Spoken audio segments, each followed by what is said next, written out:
Welcome to the new Kevin Smith, The Great Witness Show. The New Adventure series is. It's January 16th, Sunday, 2022. We're here with Dean Kevin. And welcome, Kevin, and welcome with your experiences today. On previous real side experiences, I have revealed how there were, over a series of months, various options being made available in regards to survivability on the physical level. As the physical level continues to deteriorate, to become more toxic, more polluted, all based on the agreements through the consciousness that is effecting such into being, where the physical body increasingly finds itself under escalating duress and stress, and to the extent that the physical body, which is a necessary tool for our activities and is promoting and sharing, is no longer able to function to a level where these activities can be as easily executed.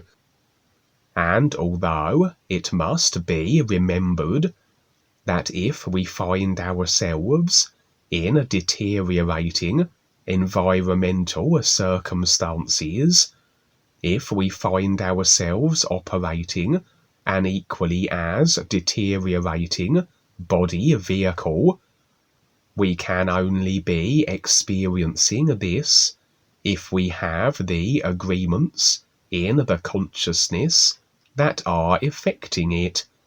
As the deciders of our simulated experiences, we can't experience anything other than what we have chosen.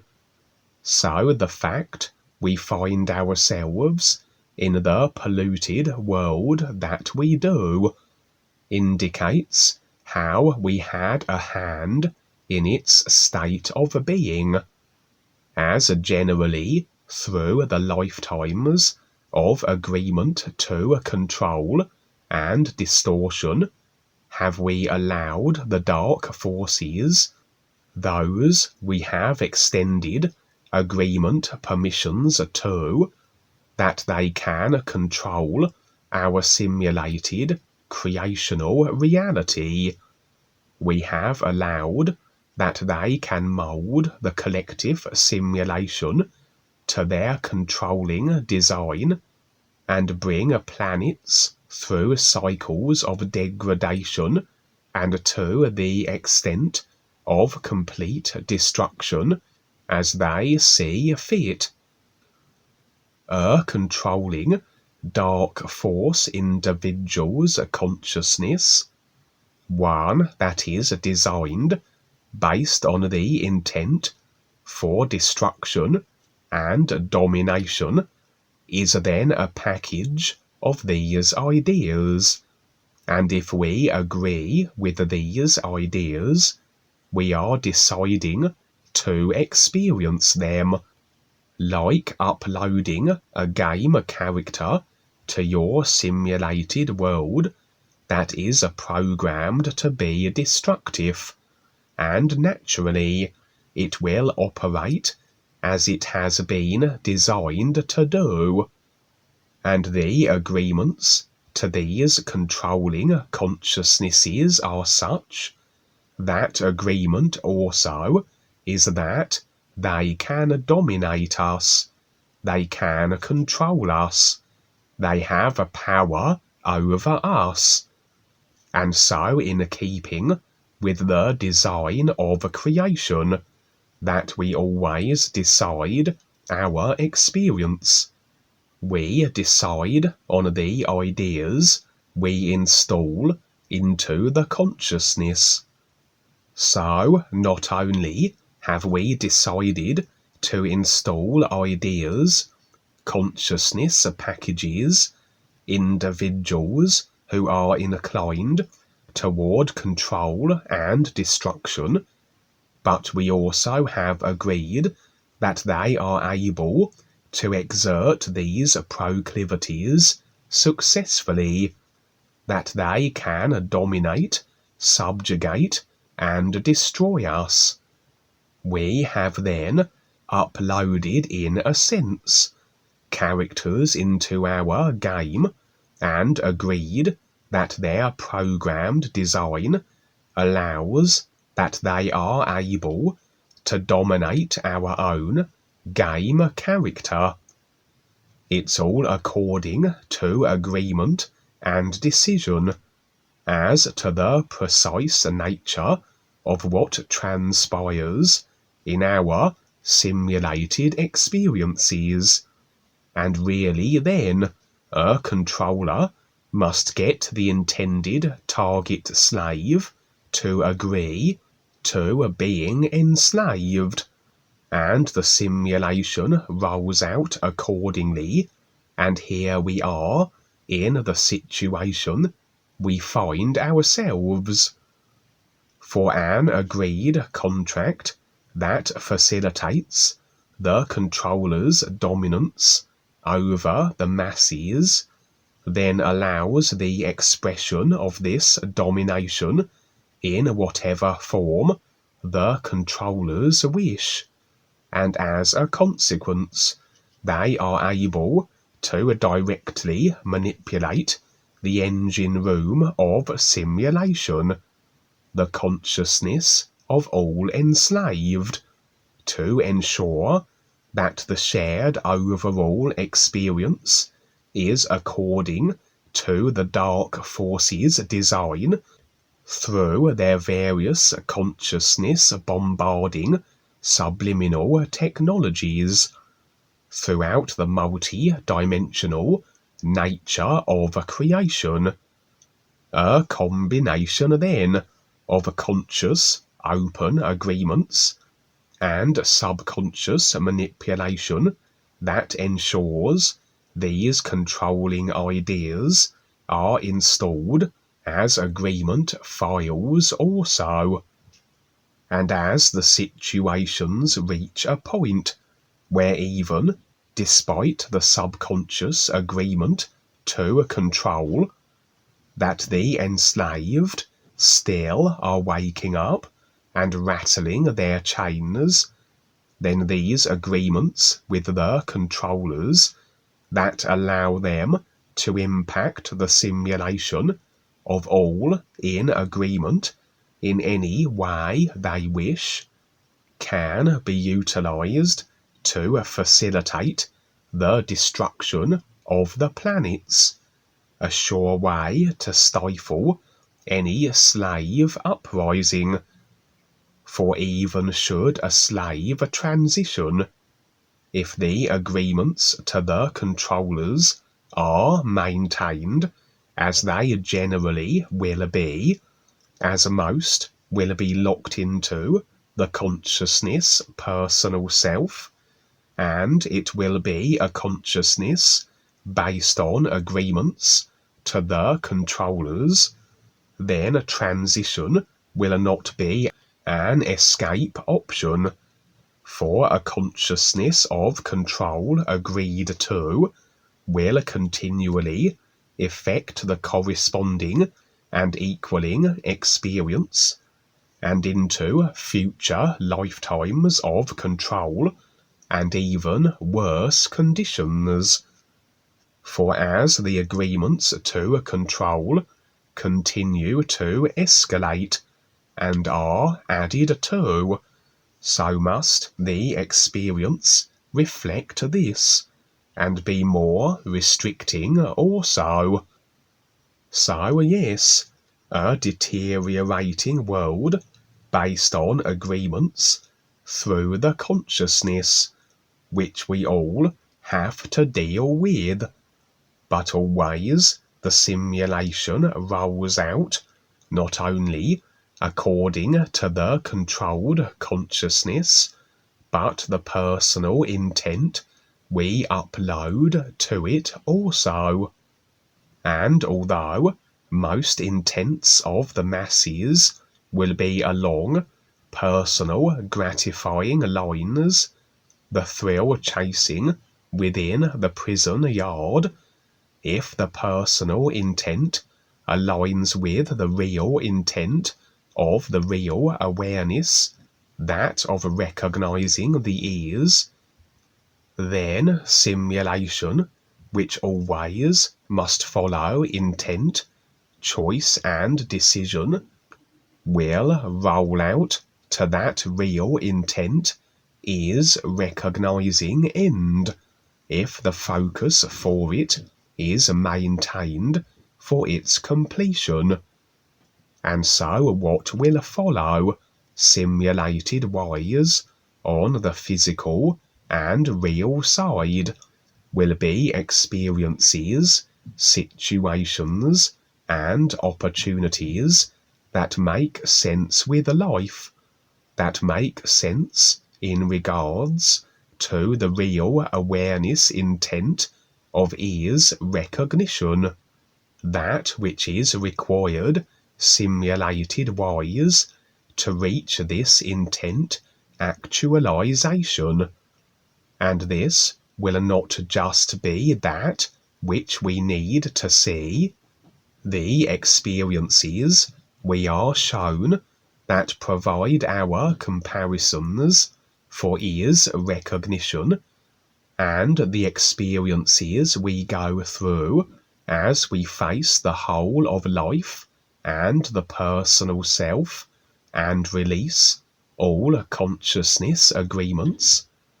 But also we will find ourselves with additional options and opportunities that are deemed a necessity that this awareness process can best continue, including then the potential assumption of alternative body vehicles as an example, that we can survive better the rigors and stresses of the ever deteriorating physical level, with everything, every opportunity.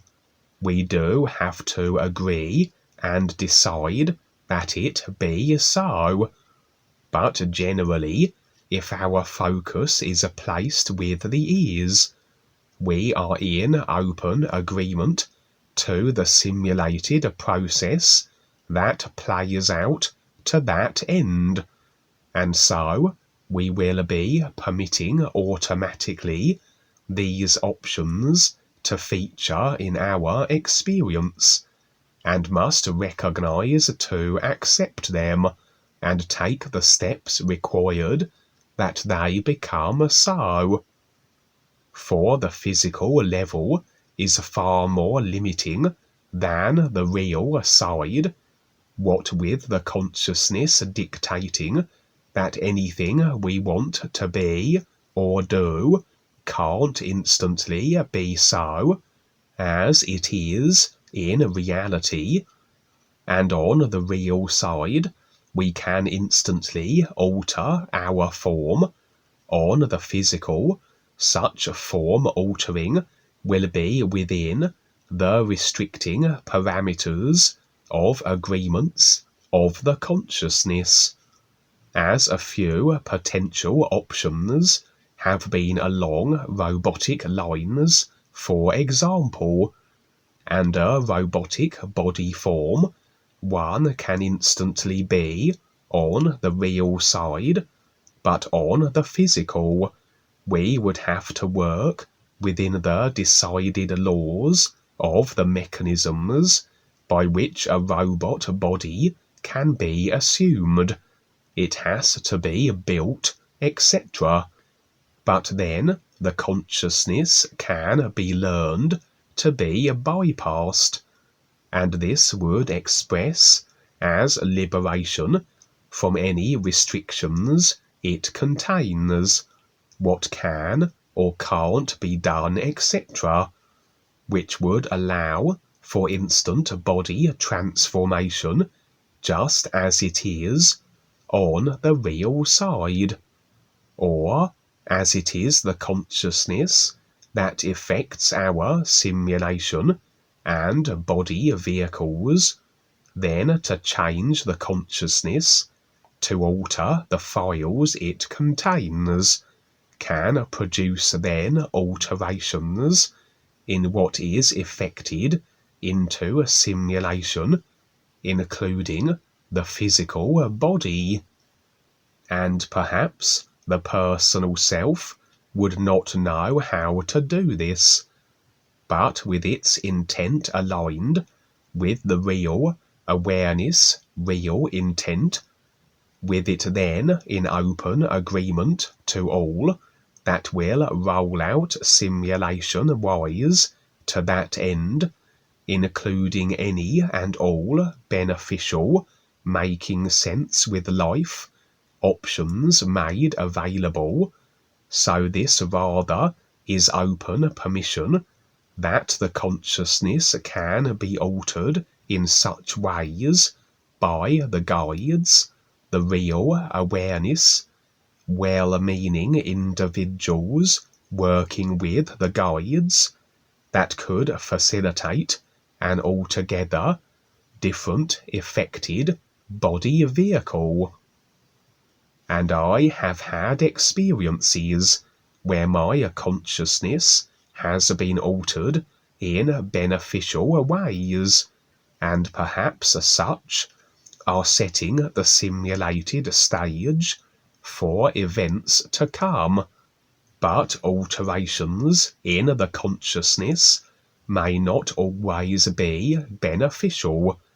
If we harbour agreements that allow ill-intended others to manipulate us, and if they have such ability, as we often will encounter these characters as we go through our creational processes, they will attempt their disruption. They may try to impact the consciousness adversely, and these kind of experiences I have had also. And what has prevented what would be the corresponding dire situations effected from such an alteration to that which causes them, the ideas in the consciousness, has been the timely interjection of the real awareness, the guides, and Dwayne, through the open agreements with all life that ensures more so that simulation rolls out to the actualization of the ears recognized, which includes then agreement that facilitates the getting through of all situations and the dealing with all adversity, regardless of how it may seem at the moment it is experienced. And sometimes, as we go about our process, as certain options, like alternative body vehicles, are revealed on the real side, we can sometimes be too open to such possibilities. We can put ourselves in a position where ill-intended characters step forward with what seem to be beneficial body vehicle options, but their intent is to disrupt.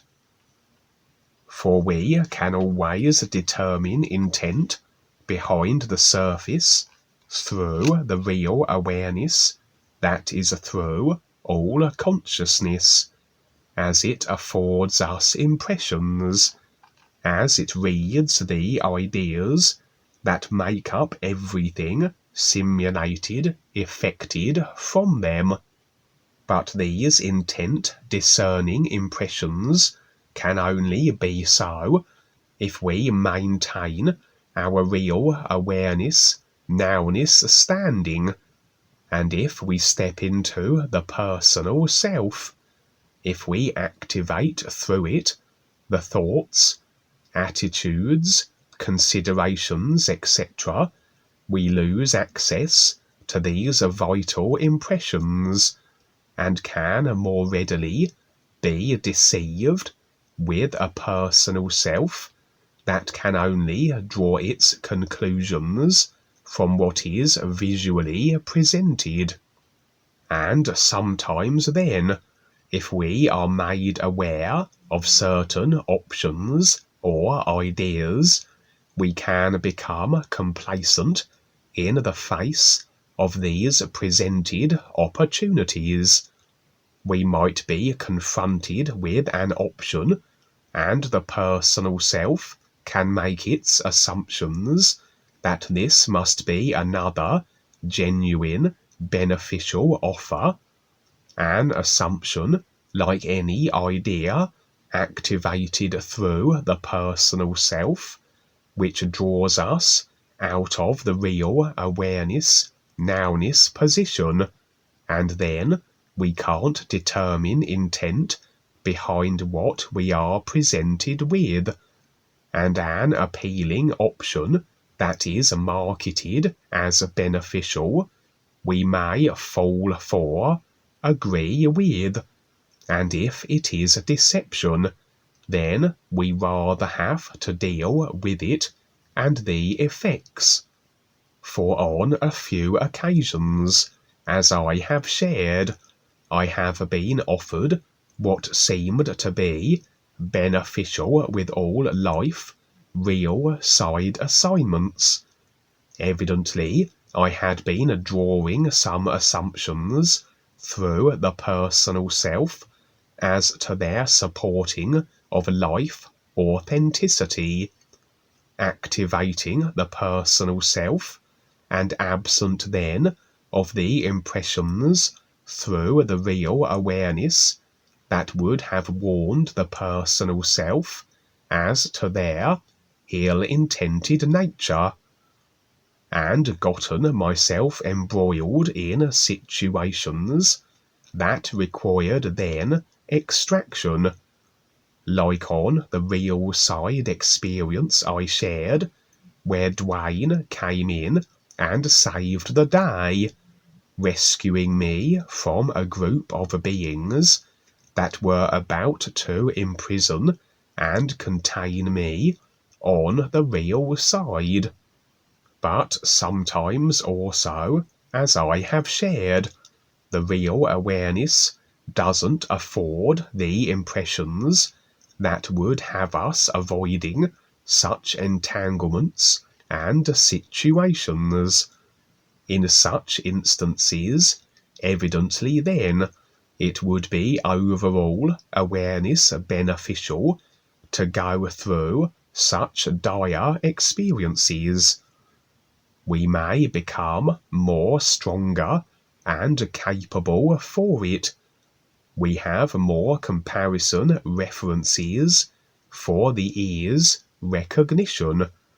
We get to report in more depth on the dark force creations as we get caught up in them, etc. And so, this real side experience was a similar situation, in that a group of the becoming more aware persuasion and I had been seemingly duped by an offer in regards to body form altering on the physical, that must have seemed genuine and beneficial on the surface, but was presented by a character of ill intent, and clearly we had been absent of real awareness, discernment impressions, for the various possible reasons I have previously described. It was along the lines of some altering of the consciousness, an altering that would effect a change with the physical body vehicles, but in such a way that would be detrimental, as was the intention of the ill-intended individual who had provided such an option. As I said earlier, you agree with an individual, you agree with their capabilities, and there they are, in your experience, behaving in accordance with their consciousness design. And yes, we might inadvertently open ourselves up to such creationally manipulating characters as we go about our process, but then we deal with it, and with our focus maintained to get through it, everything required for rectifying of the adverse situation or dealing with the abrasive individual becomes so.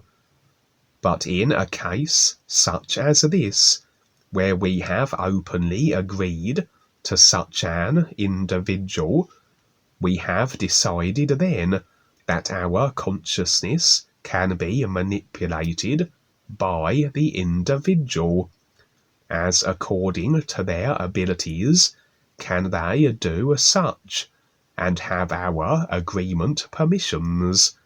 And as the individual was ill-intended, so then this resulted in alterations that were not beneficial to our consciousness, which surely would play out adversely on the physical at some point.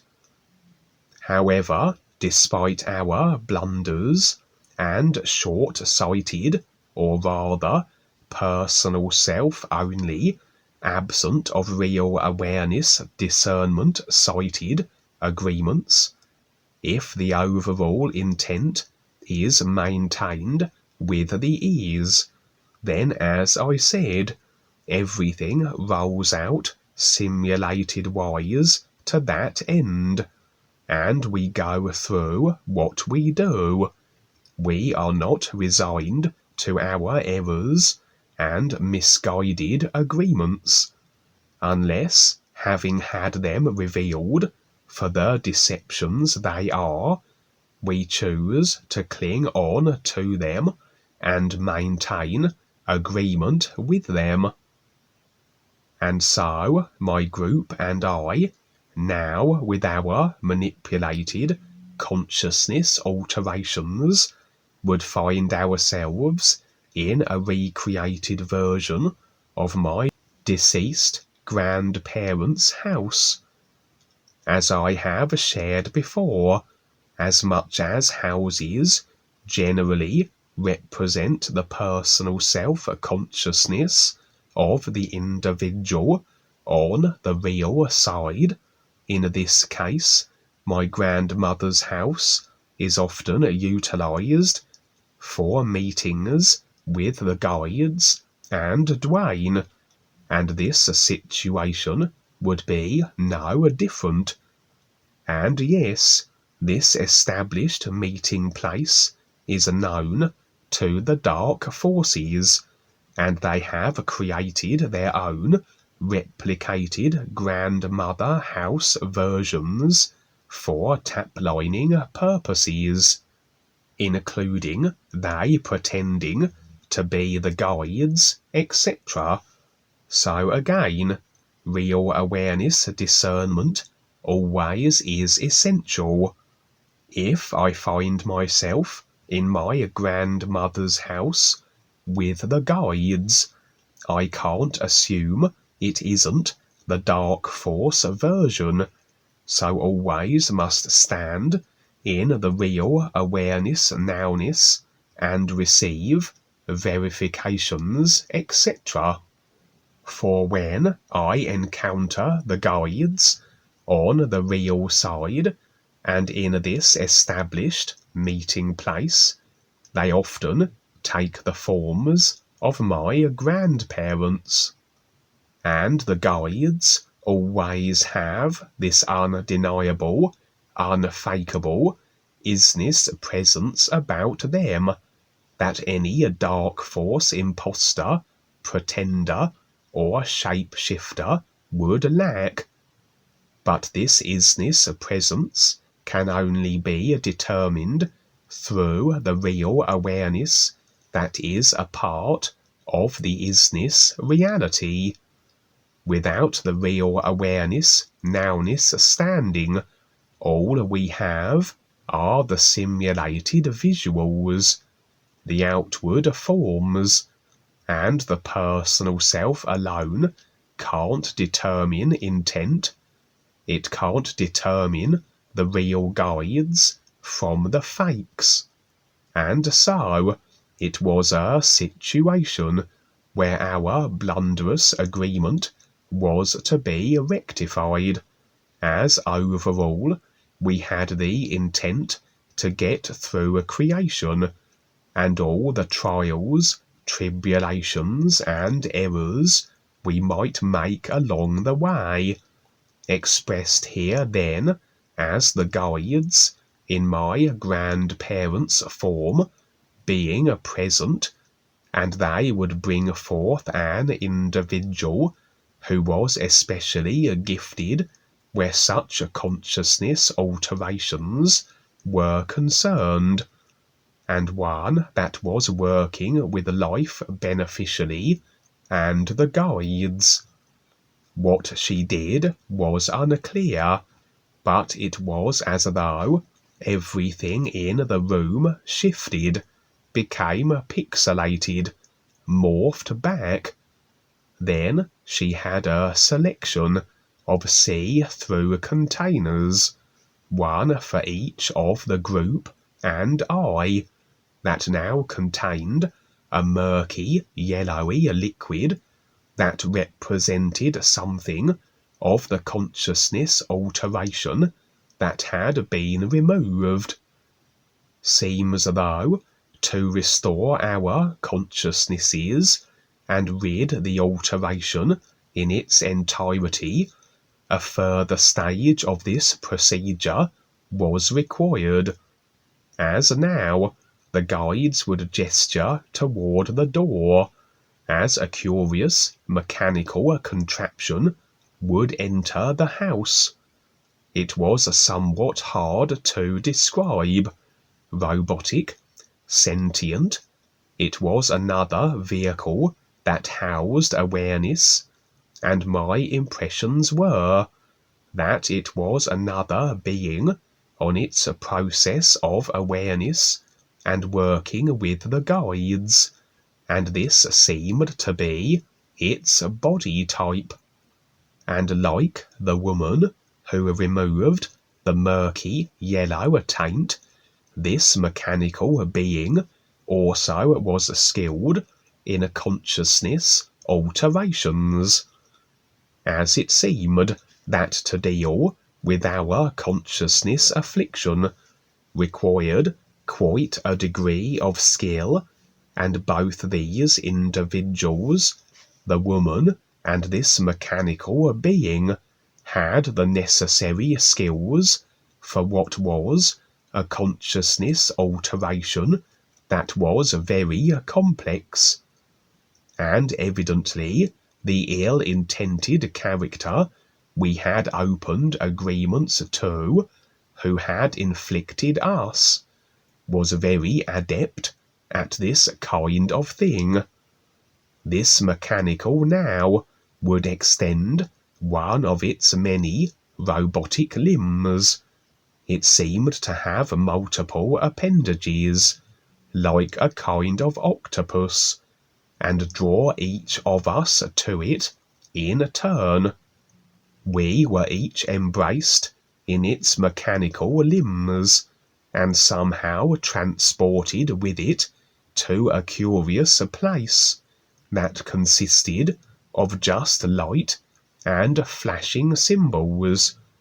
And when we each were returned to my grandmother's house, where the guides were waiting, we were each then liberated from the infliction, our consciousness restored back to how it was.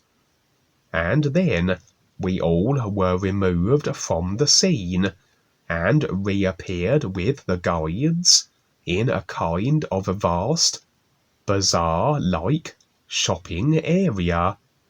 It was like a multi-dimensional complex for intergalactic trade, all manner of beings and body types present, exchanging their wares, bartering, negotiating, offering their various services and abilities to the highest bidder, etc.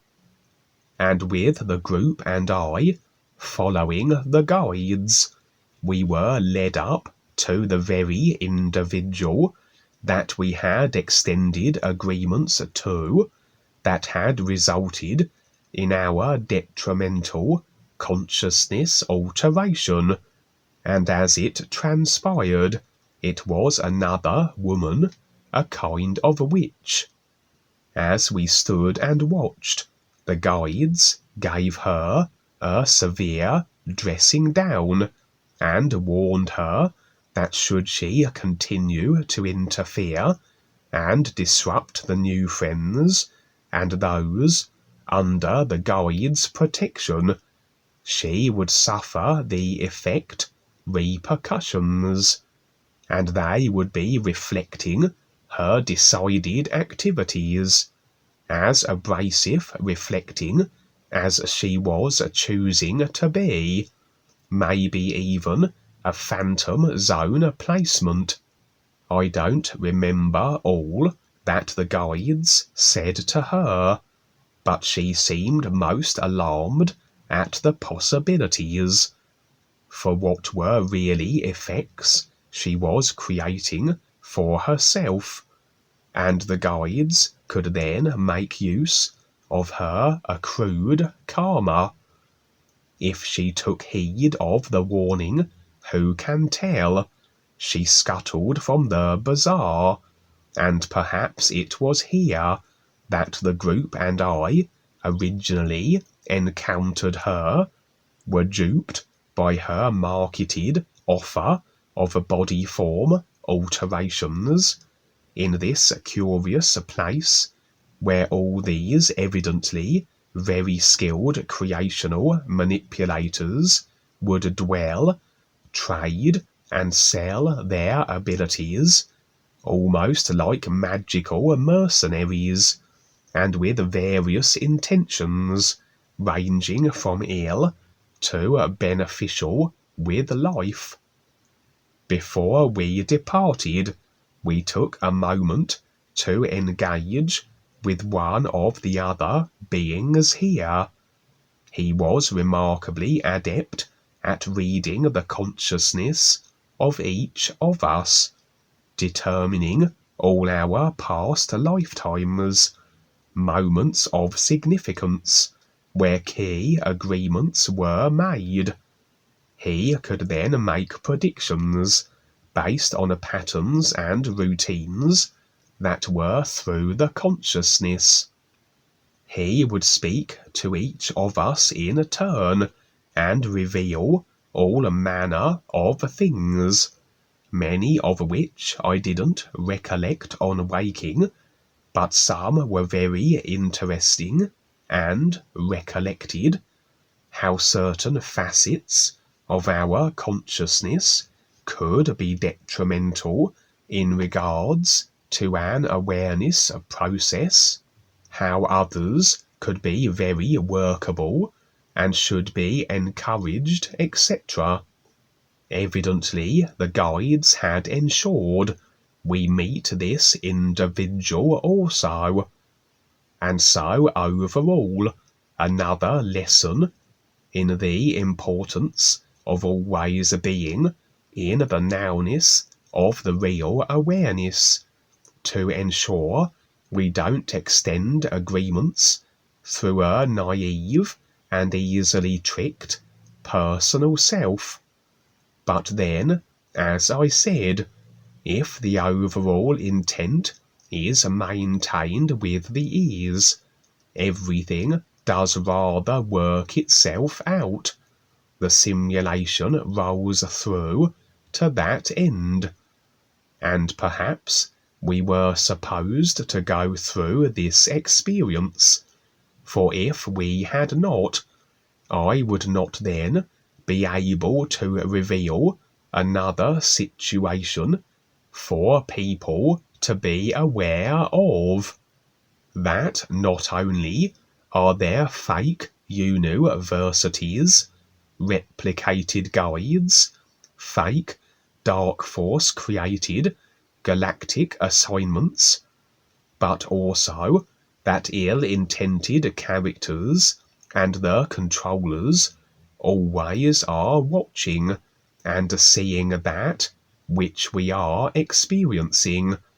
For if it is shown to the personal self, it enters the simulated creational arena, where all whose consciousness is a part of the effecting of this simulator can potentially access it.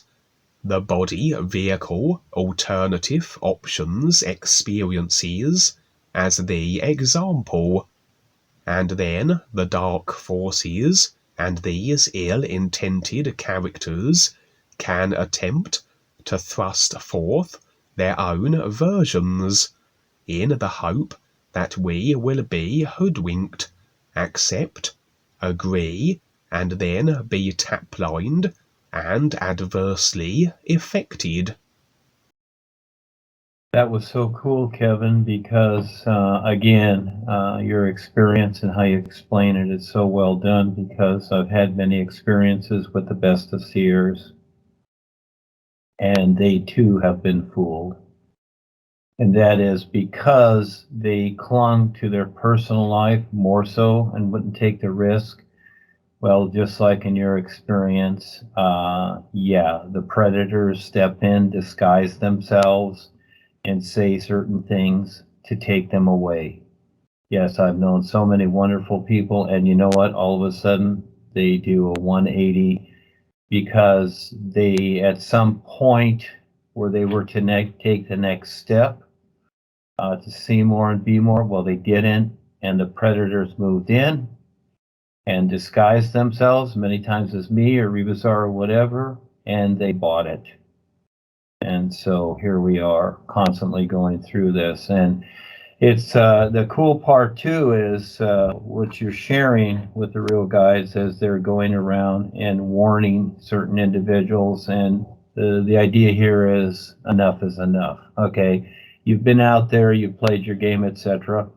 I remember in one of the books, Paul talked about a woman that had been around for like 6 million years, and she was just here to bother people, etc. And you know, we all make choices, what have you. And so little by little, you know, we just don't jump up and interfere, but little by little, just like walking down the trail, all of a sudden, you know, you start to meet situations and whatever, and little by little, you start to take care of it. And that was the reality of years ago, where you know, it came to the point of what I do here, and plus you know, with the business deals and what have you, and new presentation, what have you. And you know, this source, which was one of the biggest sources, was the Queen of Orion. And so I decided that to confront her. And enough's enough. And she was given many chances, but you know, she likes her stubbornness and her arrogance. So in the Phantom Zone with her husband, she stayed. And Leo and Inky didn't like her. They were so glad they were helping us, along with the two seers that were with me. But again, they didn't take the next step, so they got deceived too. They fell back like other ones, etc. And so the aliens, with all the ships brought in over those years around the world, they're kind of lingering there because they see what's going on too, and they lose confidence and they're afraid also. So it takes a lot to put all this together, and who will step up and really do something more than just attend. You know, it's just like a football game. There's only a few people on the field, but how many of those spectators will really get down there and get in the game? There's a difference there. Really step up and risk everything to, you know, because what is being presented here is so precious, more so than you can even understand. And so you stepping up and doing this is just terrific. I love to see it. Love to help people get real and wake up. And here we have others, and it's just so awesome to see these people just mature and become more aware. And it's a big journey, but we're all here to help each other, and it's just great, Kevin. Thank you. Thanks, Kevin. Yeah, we keep on mark by just, knowing the intent, our intent, sincerity, gratitude, and it keeps us, in a sense, safer than not. So we can get, keep our focus to go on and figure this out. And the personal self is pretty much. It's just kind of, but we need it. We need it for the experiences, but it really doesn't know much. It's a real awareness that really activates it, and it's active if we let it be that way. We align our personal self with it. And as we wake up, or as people wake up, especially these days, some of them are getting into the, really into the good versus the evil thing, even more so than in the past, where the government's bad, the cabal, the controllers, and we want to be the good guys. And you can get caught up in that too. You can get caught up in the dark versus light idea too, and not get it. You can just be on the light, good side, but still not get it. So that's very important too, for people see that there's more than just good versus evil. There's more than that. And then people go back to what, if they get frustrated or they can't figure it out, they usually go back to something that, that they already know, religion or something, philosophy, something, relationship that they're comfortable with, which is fine, but then they've lost the opportunity here. This is a great opportunity these days to wake up to more. That's why we're here, to help people to see more. It's as profound as what we've just been listening to, but I'll relate it because it's kind of a seemingly mundane experience of becoming aware. And what it was is building a shed with all kinds of different wood parts and tin and other windows and all kinds of parts that I picked up here and there, building supply, and it's fun. And I'm putting it together. I don't know what's going to come next, but the position by which I'm putting it together is one of walking into the unknown, so to speak, and then building or proceeding step by step, and then making errors or organizing in such a way that I know I'm going to have to reorganize, but I do it anyway, and then get a new perspective, which leads me to a reorganization of how I might have been doing something. Sometimes I've had to take almost a whole part down and redo it with different materials and different point of view. And the most interesting thing that happened recently was I was working, I've been like kind of making mistakes and sometimes hitting my fingers and picking up things like heavy cement blocks and, getting splinters and cuts and whatever, all of this type of thing. But I looked at how I was doing things and I got an aha, which was this. Previously, how I would operate would be to think about the goal that I was going to achieve, then look, and then I would meaning look, is I would see my materials that I thought I would use, pick one up and put it in place and see where I wanted to put it, but I would go to where I wanted to put it and then try and put it in place. So I called this look, go, and see. I'm looking at my goal, and then I'm seeing what it is. And then, rather, I'm going towards the goal, and then I'll see if I did it right. Now, that's not actually the right procedure. When you use your real awareness, what you do is look, see, and then go. So when you're looking, I'm not looking at the goal of what I want to achieve. I'm looking at the whole picture. Just take a look and say, okay, now I'll see something, or within me, I'll have the awareness. Okay. And then when I'm going to pick up an object or a tool, and then see what it is that I'm going to do with it. But that's the old way of doing it. The new way is to look and then see with a real awareness. And then when I'm doing the process, I'm watching myself do the process, everything that I'm doing, what I have to watch out for, what I'm aware of in terms of how things fit together. And I'm not really thinking about the final result. I'm thinking about the attention and attitude that I'm holding, looking and seeing. And then I go and do it. And when I realize that, that's going to keep me from being injured. Using the real awareness, having the recognition of what to do, and then going to, that is, intending is the word there for what will, intending for the absolute correct result, or a part that will fit in with what I'm trying to put in, a piece of wood, cement, nail, whatever.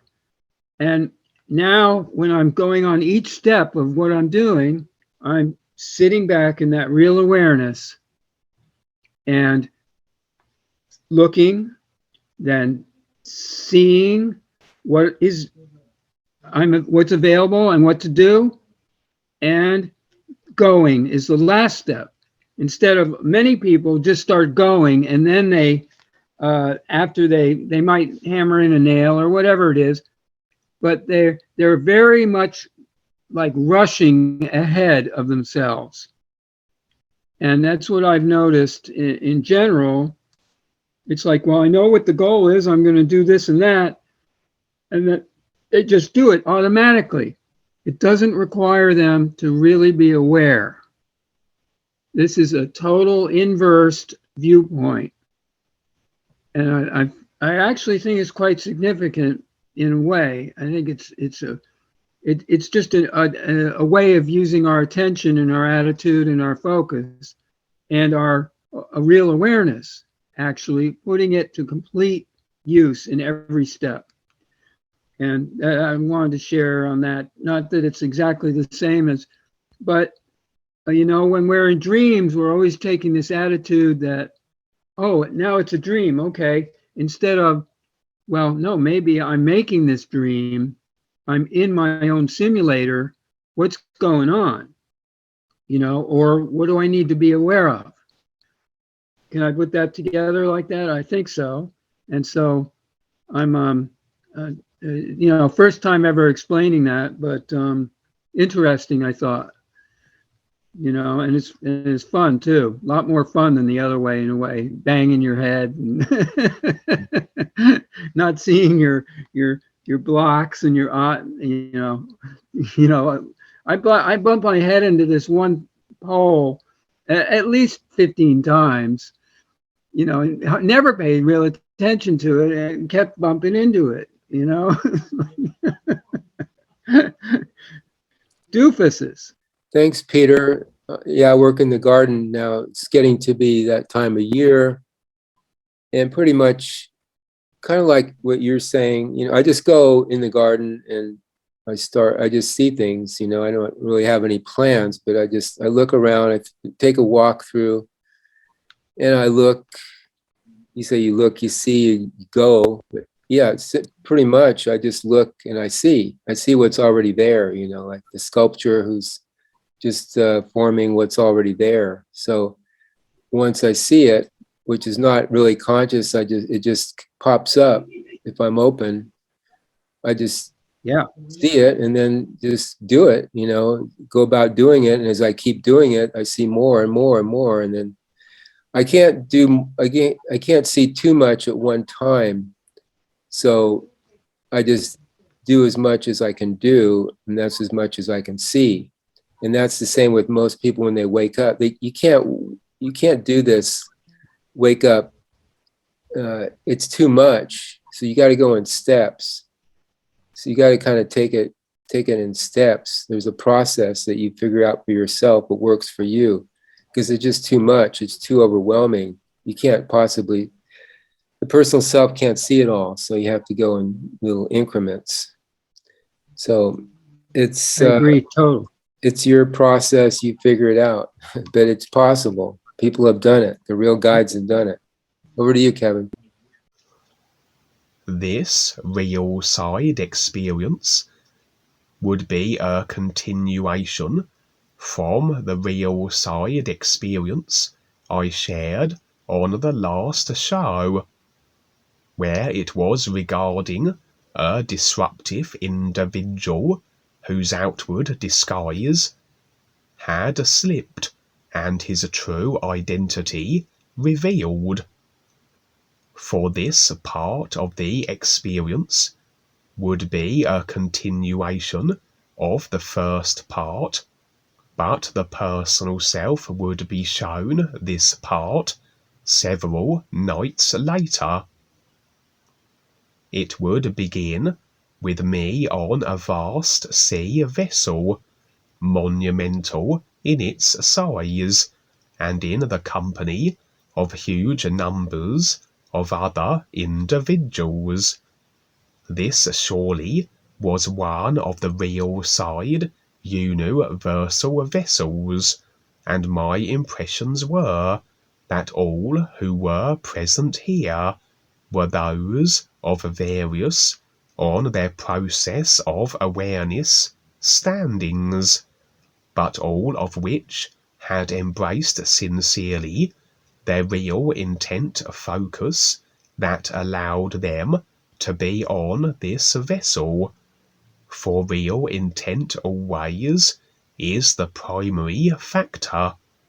At this moment I was on the top deck, the skies and sun above us, and interestingly I was in a new body form, though it was rather hard to exactly describe, as it seemed to fluctuate and change constantly, as though completely malleable and not limited to a consistent structure in any way. It was more that I was a kind of light energy being, with the vague shape of a humanoid body. The colour of the light that made my form in a constant flux also, and I was aware that I didn't have facial features as such. A head, yes, but again, just the vague semblance of a humanoid body made of constantly changing light. I wouldn't have said this was my standing as the being of light that I am in the real universe's form. More so an alternative and far more versatile body form, one that was far less vulnerable, if at all, than the fragility and easily damaged usual body vehicles individuals assume in creation. So perhaps a view again of the potentiality of better body vehicles we may have the option to assume and step into as we move forward with our real intent and continue on in creation with our galactic endeavors, etc. Anyway, the scene switched, and I was with another group of aware individuals. The only one I recognized was Peter, my father. We had just completed an assignment or other that involved the necessity of flying through space in spaceships. We had evidently come up against resistance of a kind, for here we were discussing and joking about our encounters from dark force opposition, and holding up some of the wreckage of our spacecraft, which bore the evidence of the dark force attacks, scorch marks, etc. The scene switched again, and it was as though the disruptive individual from the first part of this experience that I recounted on the previous show, whose school associate disguise had slipped, had been up to his shenanigans again. But as much as the guides would extend every chance for an individual if they see potential in them, despite their funny attitudes and such, it was as though the guides had had enough of this person. For I would be accompanying two other individuals that by their isness standing signatures suggested they were the guides. It was as though this individual of disruption had fled from the awareness group in some sense, and was in hiding, securing himself in a location that he believed had him safe, realizing that the tolerance of the guides for him extended no further, as though he really imagined he could find a place somewhere that the guides would not be aware of. We approached a kind of stone tower in a countryside area, and rather than use the door, we all three warped through the walls. We would find evidence of habitation, food wrappers strewn about, a makeshift chair, a light scattering of tattered books, as though this individual was building himself a restricting, cause and effect limiting tower of stone through his decisions to not only step back into his personal awareness, but to cause disruption with the new friends also. We would find a small lighted candle that dimly illuminated the tower, as though the light of his real awareness was slowly reducing as he disconnected from it, and this slight illumination that the candle provided was all that remained, and maybe even it represented the light of astral knowledge more so than that of the isness, as he may well have clung to the knowledge that he had learned through the new presentation, and even that light, if not used beneficially, could just as easily wink out. The candle looked rather vulnerable. A slight breeze could blow it out. Up the stairs we climbed to the upper section of this tower, and there sat the very individual in question. He was very ashamed under the scrutiny of the guides, who would speak sternly with him as I watched on. But perhaps this individual wasn't as humble as he appeared, for suddenly a surge of individuals exuding ill intent, and my impressions were that they were dark force characters of some kind, would attempt to attack us, as though this individual's decisions to disrupt were indeed influenced by the dark force reptilians, as though he were either a conscious or unconscious pawn for them, an agent of disruption. For naturally, as people step back, they will be approached by the reptilians as potential agents, as the controllers use any means they can to stop the Nufriends from their galactic operations and their isness recognitional processes. And if those that step back do retain the extra capability that those that never began their awareness process would not have, even better an agent for the dark forces they would make. And as people step back and become unconscious again, they may well be unconscious of how they are manipulated through the now unseen parts of themselves to disrupt and cause mischief.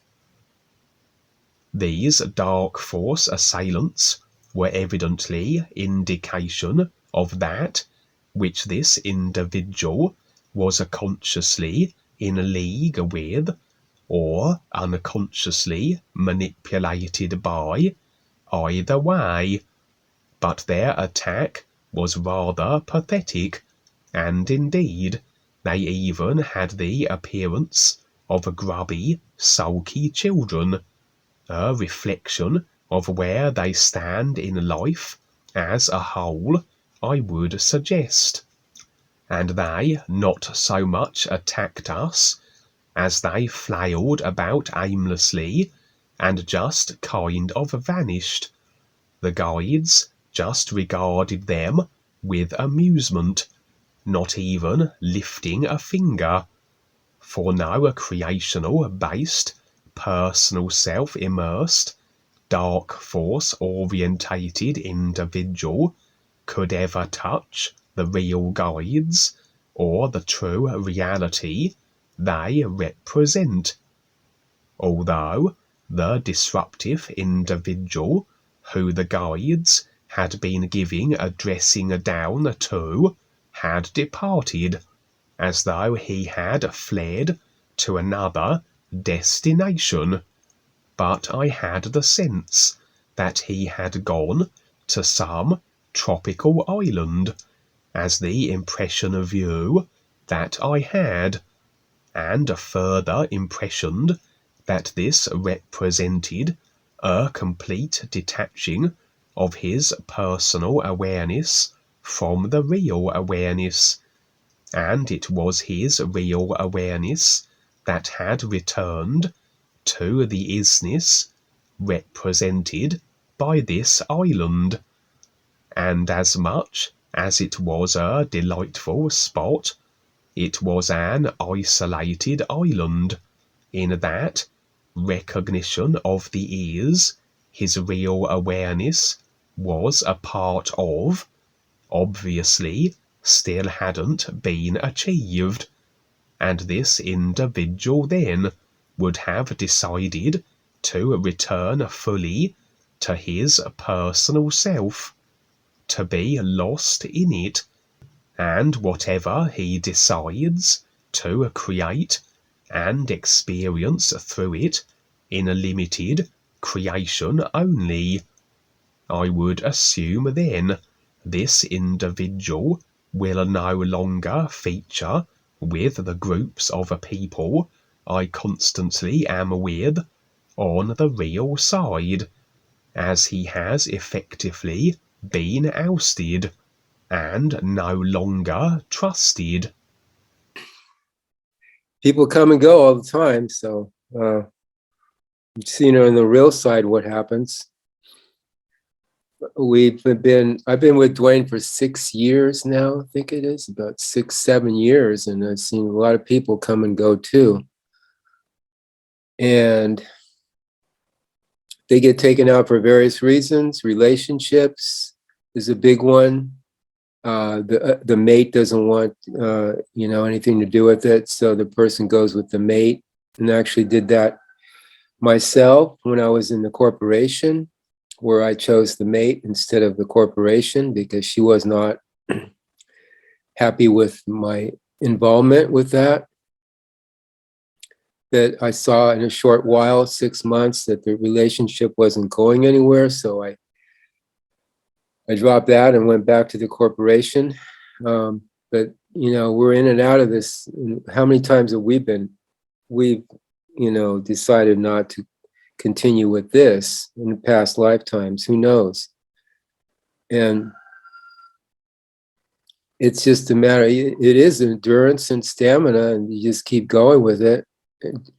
And the neat thing is, you don't have to do anything other than who you are, what you are. You just decide, or sincere with what you decide, with wanting to wake up and do something, makes sense, and then just keep going with it. And really, that's, to me, that's all I can do. And that's in a way enough, because you will be shown if you're open and you're willing to be shown. Life will show you what to do next. So it's really cool the way it is.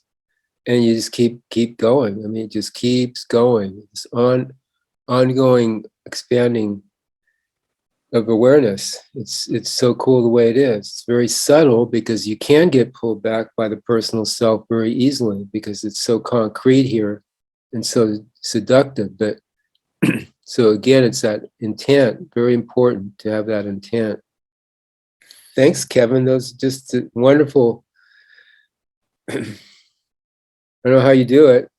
I hardly have any experiences, and you're just like full of these wonderful events that you go through. So, and thanks for bringing them back for us to share and get other viewpoints from them. Thank you very much. Really appreciate it. The other thing about doing the project with the wood and such was this awareness I have, especially when I really get off the track, that would be of, I call it the living one, or the new guide. And it's kind of a reprimand, or what are you doing?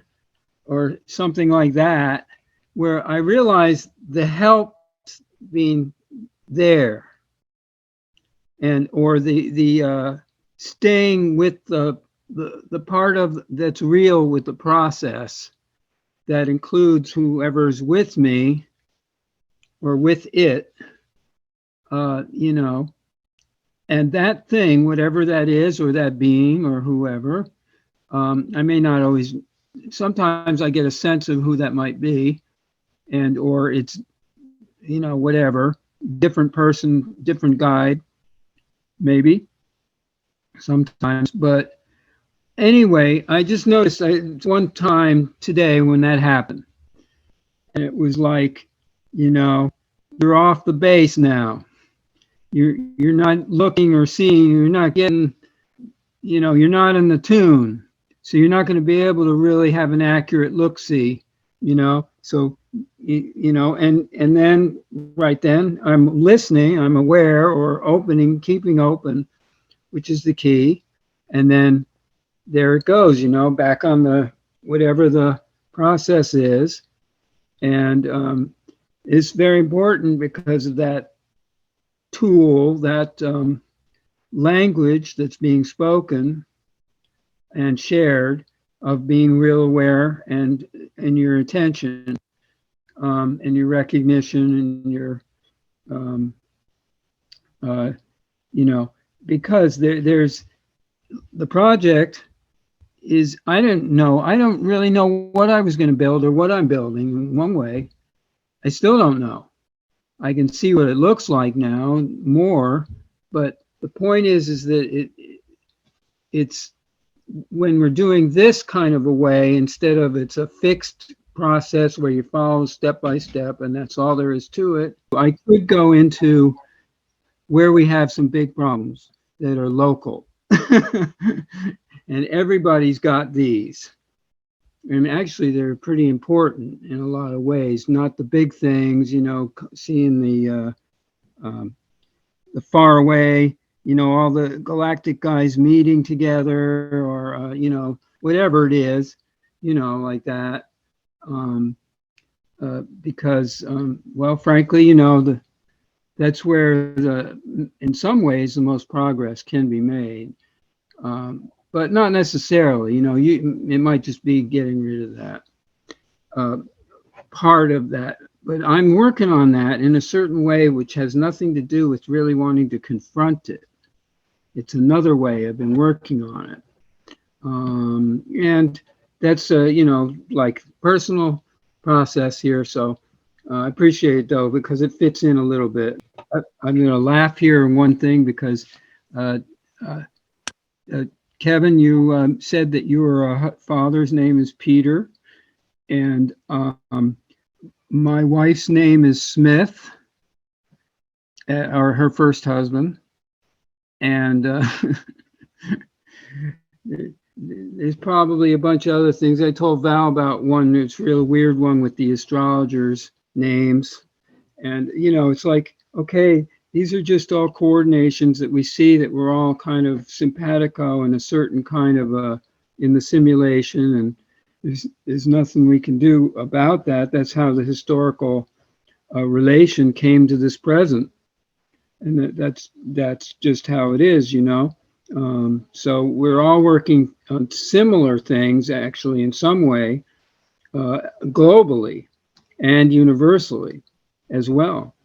And we're only now identifying our own place in this universalist, and maybe we have at least some awareness of our global Earth, you know, relation.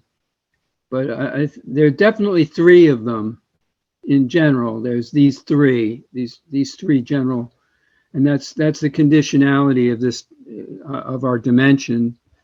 And you know, yeah.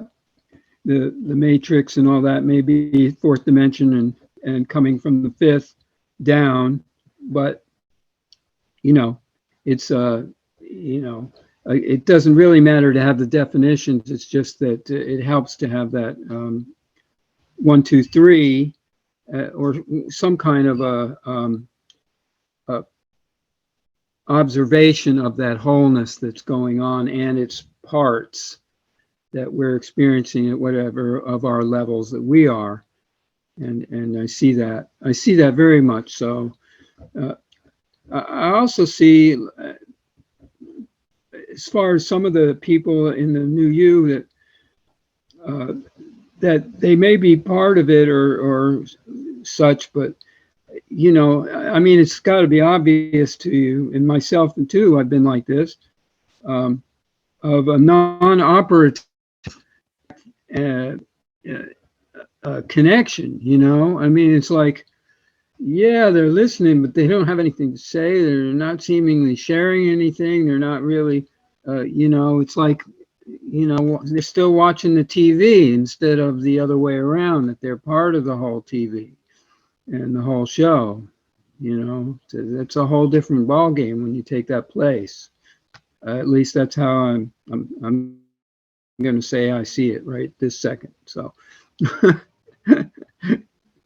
funny, but Kevin, your father name's Peter, and I'm pretty sure I was maybe Scottish, not named Peter, but you know, it's like, well, that's a whole nother thing. It doesn't matter at all. It's just giving some more of those connections, which don't need to do too much with. Thanks, Val. Thanks, Kevin. You. Thank you. Okay, that was the new Kevin Smith, The Great Witness Show for Sunday, January 16th, 2022. Thank you for joining us. You.